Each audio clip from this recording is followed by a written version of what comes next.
시간 하나님의 말씀 같이 읽도록 하겠습니다. 하나님께서 오늘 이 철야 때 우리에게 주시는 말씀, 우리 에스겔서 47장 1절로 5절까지 말씀입니다. 에스겔서 47장 1절로 5절까지 말씀, 구약성경 1227쪽에 있어요. 에스겔서 47장 1절로 5절까지 말씀을 우리 한 절씩 교독하고 5절 합독하겠습니다. 그가 나를 데리고 성전문에 이르시니 성전의 앞면이 동쪽을 향하였는데 그 문지방 밑에서 물이 나와 동쪽으로 흐르다가 성전 오른쪽 제단 남쪽으로 흘러내리더라.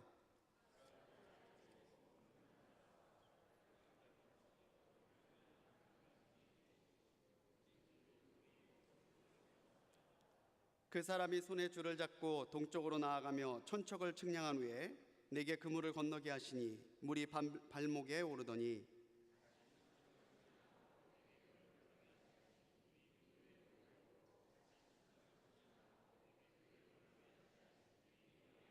같이 읽습니다. 다시 천척을 측량하시니 물이 내가 건너지 못할 강이 된지라. 그 물이 가득하여 헤엄칠 만한 물이요 사람이 능히 건너지 못할 강이더라. 아멘. 할렐루야. 우리 앞뒤 좌우 있는 성도님들과 인사하실까요? 말씀으로 은혜 받읍시다. 우리 인사하시겠습니다. 말씀으로 은혜 받읍시다.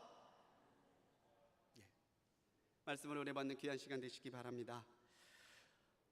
제가 졸업한 감리교 신학대학교에는요, 지금은 이렇게 크고 웅장한 웨슬리 채플이 있는데 예전에는 웰치 기념 채플이라고 작은 채플이 있었어요. 네. 이 웰치 채플은요 24시간 동안 열려 있어서 시간마다 이렇게 기도하는 학생들이 참 많았습니다. 근데 저녁마다 한 남자 신학생이 그 앞자리에서 큰 소리로 기도하는 거야. 주님 은혜를 주옵소서, 주님 은혜를 주시옵소서. 그렇게 은혜를 달라고 간절하게 기도했는데 시간이 질러서 이 신학생이 목사님이 되셨죠. 그 목사님 사모님 성함이 김은혜 사모님이세요. 그렇게 은혜를 달라고 그러더니, 그래서 그 목사님과 친한 목사님이 이야기를 전해주셨는데 가끔 농담 삼아 사모님을 가리키시면서 내가 그렇게 은혜를 달라고 기도했더니 구하지 아니한 은혜까지 주셔서 정말 감당 못할 은혜라고 그렇게 얘기하신다고 그래서 참 같이 웃었던 적이 있습니다. 우리는 늘 은혜를 달라고 기도하죠. 그런데 정작 은혜가 뭡니까? 라고 물어보면 선뜻 대답이 나오지 않아요. 무엇이 은혜인지 몰라서 대답을 못하는 것이 아닙니다. 무엇이 은혜인지, 그 은혜를 받아서 내가 무엇을 할 것인지 거기에 대한 영적인 성찰이 없이 막연하게 달라고만 하기 때문입니다. 또 다른 이유도 있죠. 은혜는 합당한 사람에게 주시는 하나님의 사랑입니다. 은혜를 사모하지만 은혜에 합당한 사람이 되기 위한 영적인 결단이나 노력은 주저하는 거죠. 우리가 강을 보면 처음부터 깊은 데로 훅 떨어지는 게 아니라 얕은 가장자리에서 가운데로 들어갈수록 깊어지는 걸 봅니다. 우리가 처음 예수님을 만나 예수님을 구주로 고백하게 되면 우리의 신앙은 가장자리에 있는 것 같은 은혜를 시작하게 돼요. 그런데 그 은혜가 전부가 아니라 주님께 더 가까이 다가가면 다가갈수록 우리는 더 깊은 은혜를 받게 되어 있습니다. 평생 은혜를 받아도 하나님의 은혜는 그 깊이를 알 수 없을 만큼 신비로운 것입니다. 오늘 더 깊은 은혜로 들어가는 금요 철야가 되기를 간절하게 소망합니다. 여러분, 가장 큰 은혜는 무엇이라고 생각하시나요? 은혜 중에 은혜 오브 은혜는 뭘까요? 가장 큰 은혜는 임마누엘, 하나님께서 우리와 함께 하시는 겁니다. 물을 찾으려면 물이 있는 곳으로 가야겠죠. 물의 근원 수원으로 가야 됩니다. 우리가 은혜를 구한다면 당연히 은혜의 근원 대신 예수님께 나가야 될 거예요. 오늘 이 에스겔서를 기록한 에스겔 선지자는 남왕국 유다의 선지자입니다. 여호야긴 왕이 바벨론 왕에게 대항했다가 포로로 잡혀올 때 같이 잡혀왔던 사람이에요. 선지자지만 이 에스겔은 제사장 가문의 후손입니다. 자, 제사장 가문이면 어디에 있어야 할까요? 제사장 가문이면 어디에 있어야 할까요? 예, 성전에 있어야 돼요. 성전에서 제사장으로서의 역할을 감당해야 되는데, 그가 포로가 돼서 그발강이라고 하는 유다 포로민촌에서 잡혀 있습니다. 그가 괴롭고 소망이 없는 날을 보내고 있을 때에 하나님께서 에스겔을 찾아오셔서 유다가 왜 징계를 받는지 그 이유를 보이시고 내가 유다를 다시 회복할 것이다라고 하는 약속을 에스겔을 통해 주세요. 오늘 에스겔 선지자는 생명수의 환상을 봅니다. 이것은 생명수로 나타난 주님의 은혜로 모든 것이 소성된다고 하는 약속의 환상이에요. 이보다 앞서 에스겔 10장에는 하나님께서 유다의 죄로 인해 성전을 떠나시는 장면이 나옵니다. 에스겔 10장에서 하나님의 영광이 성전을 떠났을 때 이스라엘은요, 에스겔 33장에 이르러서 결국 남왕국 유다가 멸망해요. 하나님의 영광이 성전의 문지방을 넘습니다. 그리고 그룹들 위에 머물러 있고 성전의 정면 동편으로 낸 문을 통해서 하나님의 영광이 성전을 떠나가요. 이해를 돕기 위해 사진을 보면 이렇습니다. 성전의 바로 정면 쪽의 남쪽이 동쪽이에요. 성전 안에 머물러 있던 하나님의 영광이 문지방에서 동문을 넘어 아예 성전 바깥으로 나가셨어요. 하나님의 영광이 없는, 하나님의 임재가 사라진 성전, 그건 더 이상 성전이 아닙니다. 차가운 돌무더기에 불과하지요. 하지만 대부분의 선지서가 그러하듯이 에스겔도 후반부에서는 하나님께서 그 넘치는 사랑과 긍휼로 유다를 회복할 것이다라고 약속하고 있어요. 40장에서 새롭게 이 에스겔은 하나님께서 보여주는 성전을 봅니다. 에스겔이 환상 속에 본 성전은요, 그 성전의 내용을 가지고 상상도로 만든 거예요. 이 성전으로 하나님께서 성전을 떠날 때와 반대로 이제 성전 밖에서 동문을 통해 문지방을 넘어서 하나님의 영광이 다시 성전으로 돌아오세요. 그때에 유다는 회복의 은혜를 약속받게 되었다는 것이죠. 하나님의 영광이 문지방을 넘어 떠나셨다가 문지방을 통해 다시 돌아오셨습니다. 오늘 우리 같이 읽은 1절 말씀을 보면 이 1절 말씀에서 하나님의 영광이 다시 넘어온 그 문지방에서부터 생명수의 은혜가 시작이 돼요. 은혜의 생명수, 사람을 살리는 생명수, 생명을 살리는 생명수는요, 주님으로부터 시작이 된다는 것을 우리에게 말해주고 있는 것이죠. 예수님께서도 요한복음 7장 38절에서 자기가 생수라고 하셨습니다. 우리 같이 한번 읽어보겠습니다. 시작.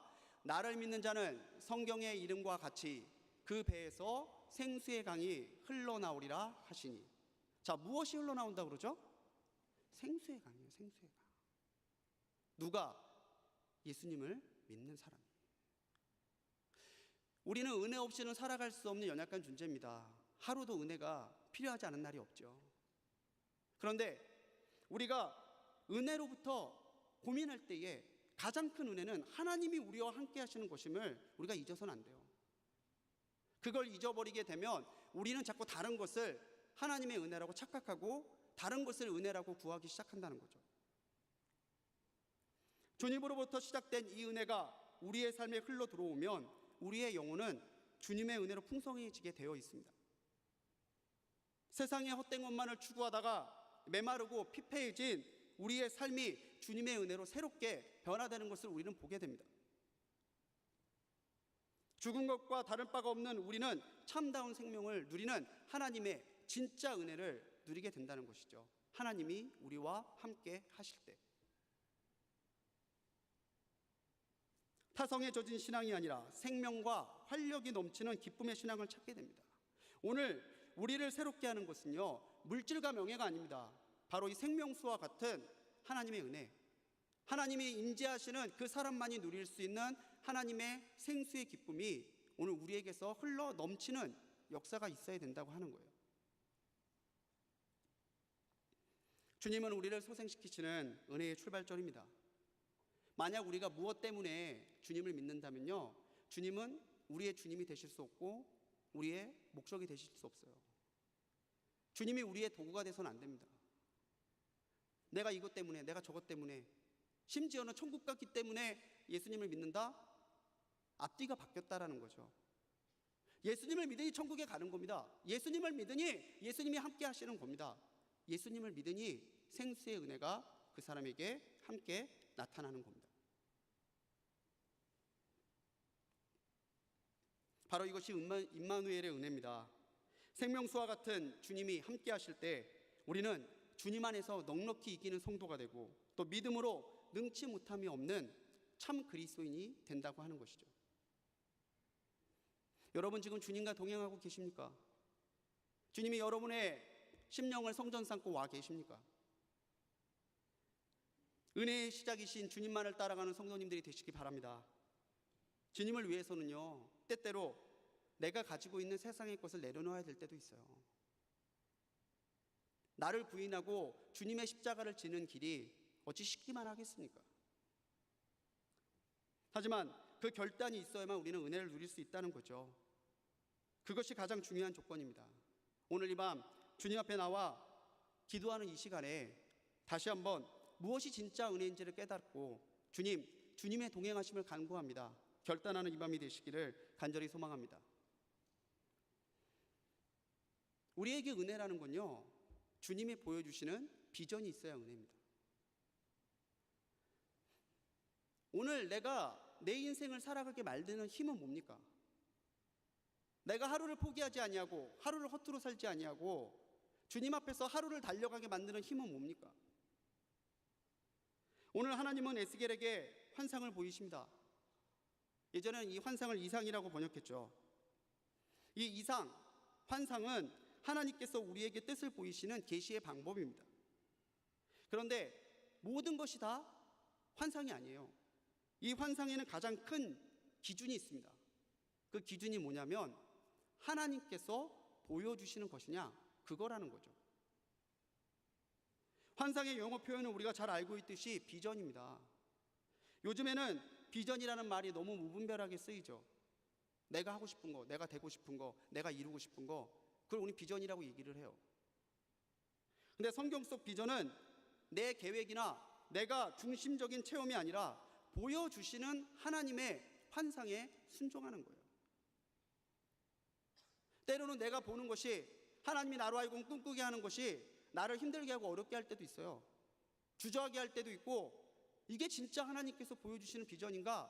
나로 하여금 몇 날 며칠을 잠도 못 자게 뒤척이게 고민하게 할 때도 있습니다. 하지만 결국 그 하나님의 뜻에 순종하는 마음이 있을 때 하나님이 보여주신 비전이 현실로 응답되는 하나님의 역사를 우리는 응답받게 된다고 하는 것이죠. 그렇기 때문에 우리는 점치는 거나 무속적인 것으로 환상에 대해서 이해해서는 안 됩니다. 환상을 보여주셨다고 자만하거나 다른 이들을 내가 본 환상을 가지고 판단해서는 안 됩니다.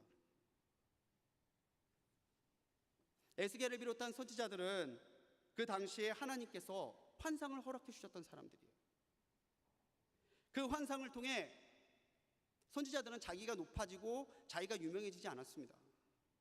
하나님께서 보여주시는 비전, 하나님께서 보여주시는 그 이상을 가지고 이 선지자들은 시대를 분별하며 하나님의 뜻을 전하다가 고통을 당하기도 하고, 암울한 시대를 향한 하나님의 뜻을 대언하며 그 당시에 상처받고 신음하는 영혼들을 위로하는 위로의 통로가 되기도 했다는 거죠.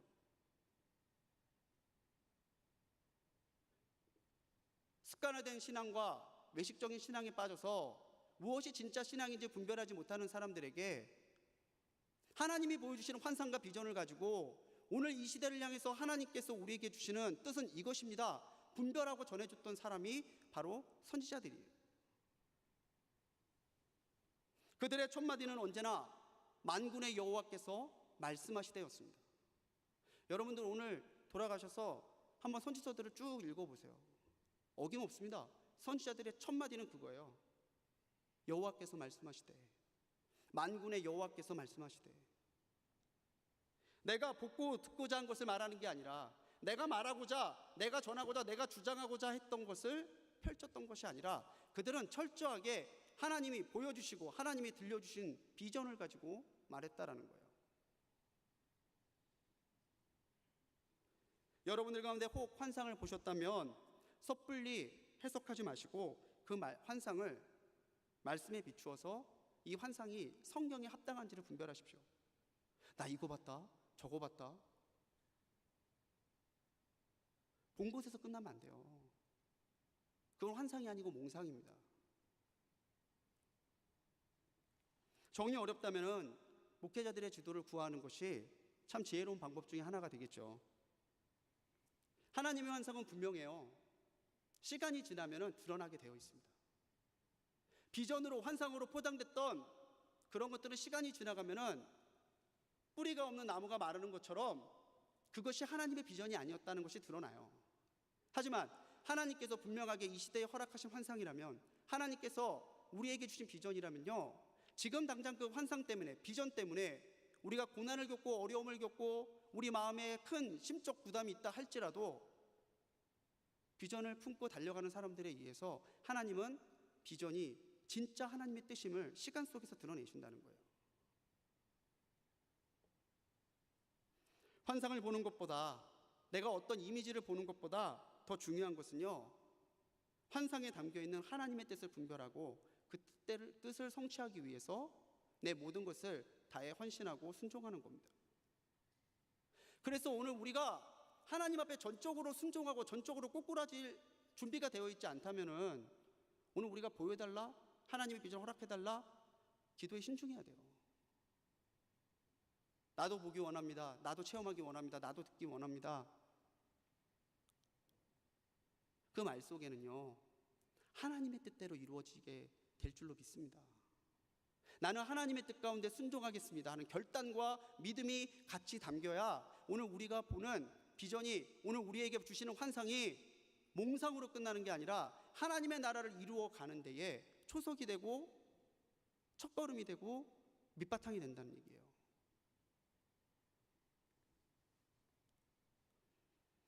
환상을 자랑하기보다 환상을 품고 기도하십시오. 하나님은 더 큰 비전을 우리에게 보이실 것입니다. 우리 모두 세상의 허상이 아니라 하나님의 비전, 하나님의 환상을 보는 이 밤이 되기를 주님의 이름으로 간절히 축원합니다. 이 시대에 많은 사람들이 방황합니다. 무엇이 옳은지 모르겠대요. 무엇을 위해 살아야 될지 모르겠대요. 과연 이 시대에 가장 큰 문제는 무엇이라고 생각을 하십니까? 무엇이 없어서 헬조선, 금수저, 흙수저 이런 단어들이 난무하죠. 근데 가장 큰 문제는 뭐예요? 이 시대에 하나님께서 보여주시는 비전이 흔하지 않다는 게 문제예요. 오늘 내 인생을 향해서 하나님께서 주시는 환상과 비전이 없다는 것이 가장 큰 문제라는 겁니다.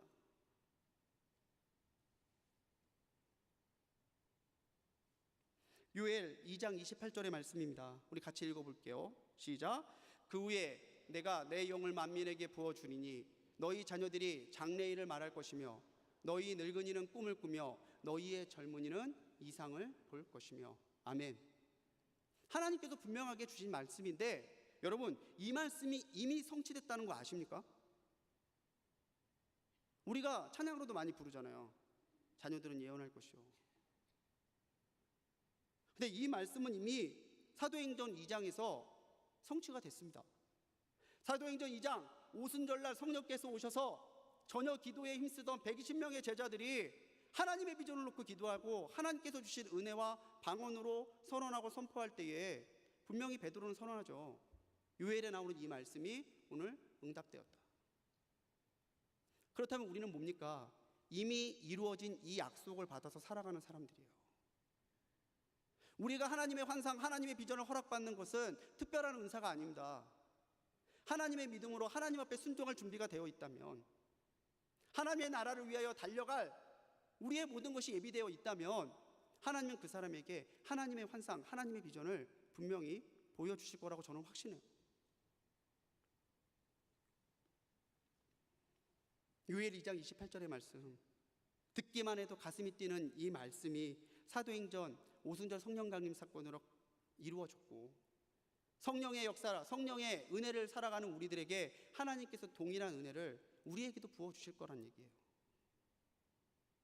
그렇기 때문에 우리는 이제부터 우리가 보고 싶은 대로 보고 사는 것이 아닙니다. 우리가 말하고 싶은 대로 말하며 사는 거 아닙니다. 하나님께서 보여주시는 비전, 하나님께서 보여주시는 말씀을 가지고 살아야 돼요. 그렇게 우리는 하나님의 깊은 신비 가운데로 걸어 들어가야 된다고 하는 것이죠. 하나님의 나라, 하나님의 역사, 하나님의 능력, 우리의 가슴을 벅차게 뛰게 하는 하나님의 비전이 없는 사람은 하나님의 깊은 은혜에 들어갈 수 없습니다. 가끔 성도님들 가운데서 그렇게 탄식하시는 분들이 있어요. 왜 사나 모르겠다. 내가 왜 사나 모르겠다. 내가 왜 이렇게 일하는지 모르겠다. 그런데 여러분, 너무나 분명하잖아요. 그럼 그때 우리가 구해야 될 건 뭘까요?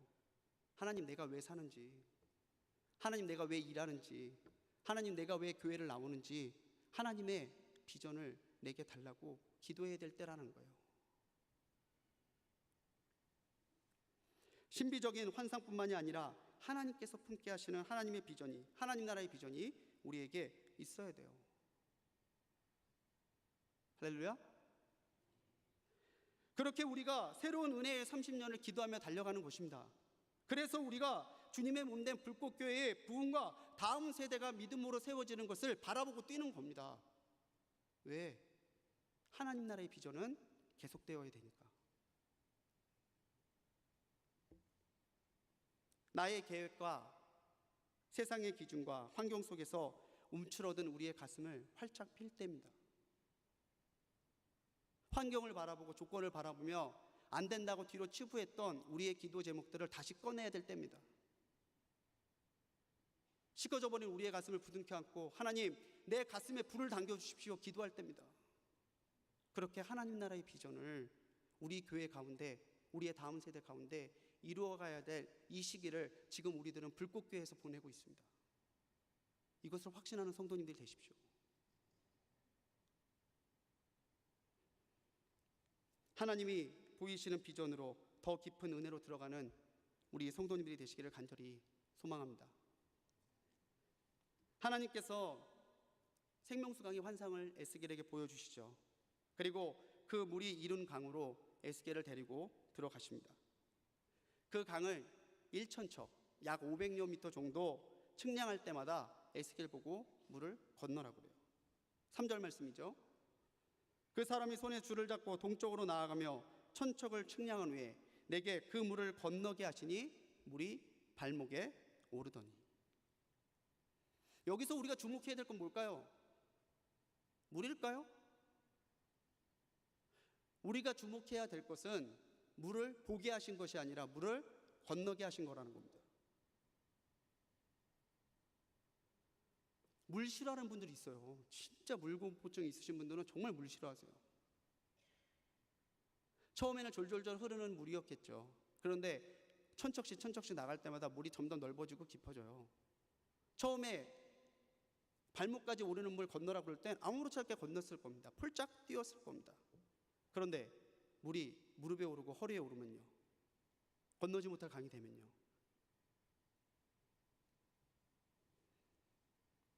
주님은 우리가 은혜의 강을 보기만 하는 사람들이 아니라 그 은혜의 강물에 잠겨서 참된 생명의 은혜를 누리기를 원하시는 분입니다.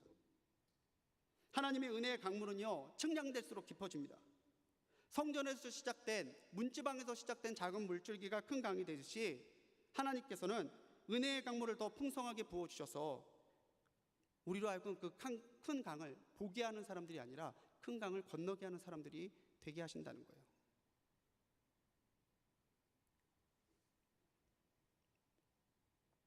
주님께서 에스겔을 인도하셨던 것처럼 하나님은 오늘도 우리들을 더 깊은 은혜로 인도해 가십니다. 처음에는 발목에서 무릎으로, 무릎에서 허리로, 허리에서 사람이 능히 건너올 수 없는 강. 우리 5절 말씀 같이 한번 읽어보겠습니다. 5절 말씀입니다. 시작. 다시 천척을 측량하시니 물이 내가 건너지 못할 강이 된지라. 그 물이 가득하여 헤엄칠 만한 물이요 사람이 능히 건너지 못할 강이더라. 예, 하나님의 은혜는 사람이 흉내낼 수 없습니다. 그래서 사람이 못 건너는 거예요. 하나님의 은혜는 사람이 감당할 수 없을 만큼 크고 놀라운 겁니다. 그래서 사람이 건널 수 없는 거예요. 하지만 주님은 우리로 하여금 그 은혜의 강을 넉넉히 능히 건너게 하십니다. 그게 주님이 없이 살아가는 사람과 그게 주님과 동행하는 사람의 차이입니다. 보고 두려워하는 것이 아니라 주님이 나와 함께 하심을 믿고 은혜의 강물에 뛰어드는 거예요.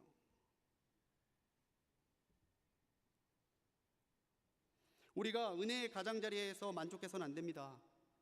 하나님이 우리에게 예배하신 은혜는요, 사람이 감당 못할 건 큰데 우리가 이 정도 되었다고 스스로 만족하면 안 됩니다.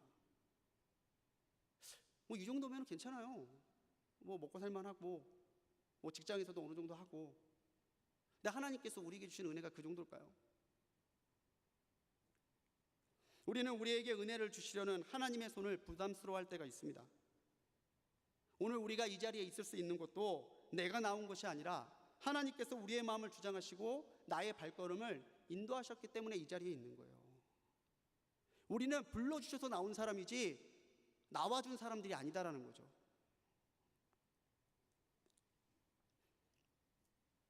하나님께서 우리에게 원하시는 것은 우리가 정해놓은 은혜의 껍질, 은혜의 한계를 뛰어넘는 결단을 하나님께서 요구하신다는 거예요. 기독교 리더십으로 유명한 한옥 목사님의 책 다시 가슴이 뛴다라는 책이 있습니다. 이 책에 보면요, 한옥 목사님이 2007년 체험한 간증이 나와요. 나름 명성을 얻은 안정적인 목회 속에서 이 한옥 목사님이 매너리즘에 빠지셨어요. 본인이 그렇게 고백해요. 근데 어느 날 세수를 하다가 얼굴이 이상한 거예요. 얼굴이 마비되는 구안화사 증상이 온 겁니다. 참 구안화사 하니까 생각나는데, 얼마 전에 지인분하고 얘기를 하는데 그 지인분이 이제 다른 목사님에 대해 걱정하시는 거예요. 목사님, 그 목사님 알죠? 예, 알죠. 그 목사님 그렇게 열심히 목회하셨는데 얼굴에 이구아나가 와서 자꾸 이렇게 얼굴이 힘들고 목회가 너무 힘드셨나 보다고, 우리 기도해야 된다고. 그랬으면 제가 조금은 센스가 그래서 부족한 것 같아요. 이게 그 뜻이구나. 그럼 찰떡같이 알아듣고 그래서 저 같이 기도해야죠 했는데, 괜히 또 거기 저도 모르게 그 말을 했어요. 구하나서요. 순간 어색해집니다. 아무 얘기를 못 하겠더라고요. 그냥 그렇게 얘기가 끝났어요. 그냥 갑자기 생각이 나서. 근데 이 한옥 목사님이 구하나사 증상 때문에 부득이하게 설교를 내려놨어요. 병원 치료를 병행하면서 기도하는 중에 한옥 목사님은 자신의 목회를 돌아보게 됩니다. 자기가 얼굴이 돌아가 있는 모습인데도요, 성도들이 한 사람도 목사님을 멀리하거나 피하지 않아요. 와서 기도해주고 걱정해주고 필요한 거 있다면 구해주고. 자기가 그동안 그렇게 많이 기독교 리더십 얘기를 했는데, 진짜 기독교 리더십이란, 진짜 영성이란 사랑과 겸손이라는 것을 다시 한번 깨닫게 됐다는 거예요.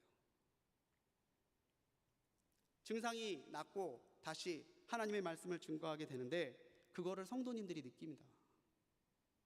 성도님들이 목사님이 눈물이 많아졌다고 느껴요. 설교가 그전에는 들리는 설교를 하셨는데 요즘에는 꽂히는 설교를 하신다고 성도들이 그러더래요. 이 말을 읽는데 제가 너무 부럽더라고요. 들리시죠? 제 말. 꽂히고는 계신가요? 한복판에 확 꽂힐 수 있는 그런 은혜를 간구하게 되는데, 그렇게 다시 돌아온 강단에서 뜨겁게 말씀 전하고 목회를 하시다가 그 다음 해에 특별 새벽 기도회 있었어요. 그 기도회 때 목사님 말씀을 전하고 기도하는데 갑자기 성령께서 가슴을 뜨겁게 만드시는 겁니다. 너무 뜨거운 그 감정에 벅차서 한옥 목사님이 선포하시는 거예요. 여러분, 예수의 영이 지금 이 자리에 있습니다. 이 자리에 성령께서 함께 하십니다. 저희가 가슴이 벅차서 더 말을 못하겠어요. 우리 1분만 침묵으로 여기에 임하신 하나님의 임재를 느껴봅시다. 갑자기. 근데 거기에 앉아있는 성도 중에 누구도 웅성거리거나 자리를 벗어나거나 그런 사람들이 없었대요. 그렇게 온 교우들이 조용하게 하나님의 임재를 느끼고 있는데, 그 자리에서 회개가 터지고 하나님의 은사가 나타나고 회복의 역사가 나타났다는 거예요. 그때부터 한옥 목사님은 자신의 목회와 신학이 완전히 달라졌다고 기록합니다. 한옥 목사님은 세련된 대형교회를 추구하면서 무식한 스타일이라고 치부했었던 성령의 임재를 너무나 뜨겁게 경험해버린 것이다, 그렇게 적고 있어요. 사랑하는 성도님들, 오늘 여러분들 기도하실 때 뜨겁게 기도하시기 원합니다. 역시 기도하면 우리 불꽃게 철야 기도잖아요. 하지만 기도를 통해서 하나님의 음성에도 귀 기울여 보십시오. 초대교회의 수도사들은 말하는 기도뿐만이 아니라 듣는 기도를 더 오래 했어요. 그렇게 하나님의 음성을 간구하고 하나님의 음성을 들으며 하나님과 함께 교제했었다는 거죠. 오늘도 내 기도만 쏟아놓고 가지 마시고 단 5분만이라도, 아니 1분만이라도 하나님 말씀하옵소서 그 음성을 듣는 시간을 좀 가져보시기 바랍니다. 그리고 하나님께서 내게 환상을 보이시거든, 하나님께서 내게 음성 들려주시거든, 하나님께서 내게 응답을 주시거든 다시 그거 붙잡고 뜨겁게 부르짖어 기도하십시오. 그렇게 발목의 기도에서 무릎의 기도로, 허리의 기도로, 그리고 그 은혜에 가득 잠기는 깊은 은혜의 강으로 들어가시기 바랍니다. 하나님의 마음을 움직이는 기도의 능력자들이 되시기 바랍니다. 은혜를 보지만 말고 결단하십시오. 은혜를 보지만 말고 주님께서 인도하시는 대로 한 걸음씩 은혜로 들어가십시오. 한 걸음씩. 제가 여러분들에게 무리한 건 말씀드리지 않습니다.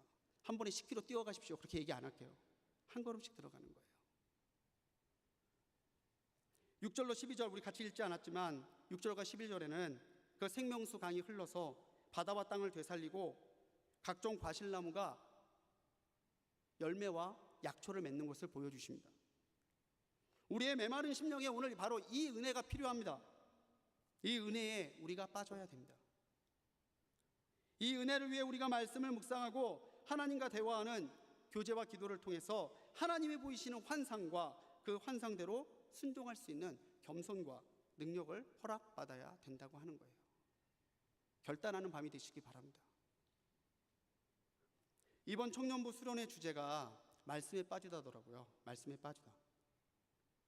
예, 우리 청년부가 그렇게 되기를 간절하게 축복합니다.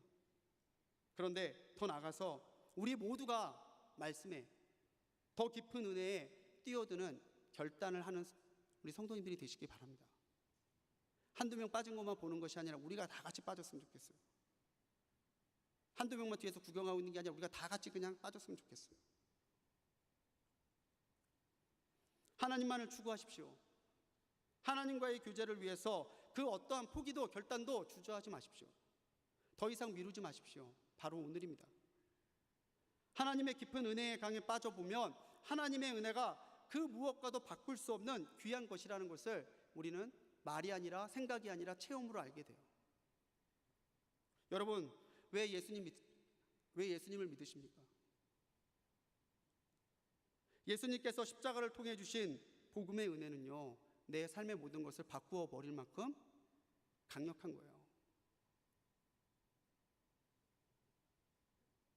담임 목사님께서 믿음을 이겨내라, 믿음으로 이겨내라 라는 주제로 11주 동안 금요철야 때 설교하신 거 다 기억하실 겁니다. 1년 52주 중에 11주를 설교하실 만큼 믿음은 금보다 귀한 겁니다. 또 11주 가지고도 다 설명할 수 없을 만큼 믿음은 깊고 풍성한 겁니다. 우리가 11주 동안 그 말씀을 듣고서도 오늘 이 시간까지 주저하고 있고 오늘 이 시간까지도 이전과 똑같다면 그게 얼마나 슬픈 일입니까? 11주 동안 여러분들은 그 말씀을 들으면서 어디에 계셨습니까? 발목에 계셨나요? 무릎에 계셨나요? 허리에 계셨나요? 아니면 뛰어드셨나요? 빠져드셨나요? 우리 이 시간 하나님의 은혜로 더 깊이 들어가십시다. 아멘. 나를 얽매고 있는 죄의 사슬을 예수의 이름으로 선포하며 끊으십시오. 예수의 이름을 명하노니 죄의 사슬아 끊어질지어다. 할렐루야. 나의 심령을 위축하는 문제와 부정적인 생각을 떨쳐내는 이 밤이 되시기 바랍니다. 난 안 돼, 난 못해. 오늘 다 십자가에 묻어버리십시오. 가장자리가 아니라 은혜의 한가운데로 들어갑시다. 공허한 메어리아 같은 기도가 아니라 하나님의 마음을 깨닫고 하늘의 보좌를 움직이는 능력의 기도를 드리는 이 밤이 됩시다. 기도의 한계를, 은혜의 한계를, 말씀의 한계를 뛰어넘어 언제나 하나님께서 보게 하시는 그 환상과 비전 가운데 깊은 뜻을 깨닫고 주님의 뜻을 깨달을 수 있는 영안이 뜨이는 이 밤이 되기를 주님의 이름으로 간절히 축원합니다. 더 깊이 하나님의 은혜로 들어가는 우리 성도님들 되시기 바랍니다.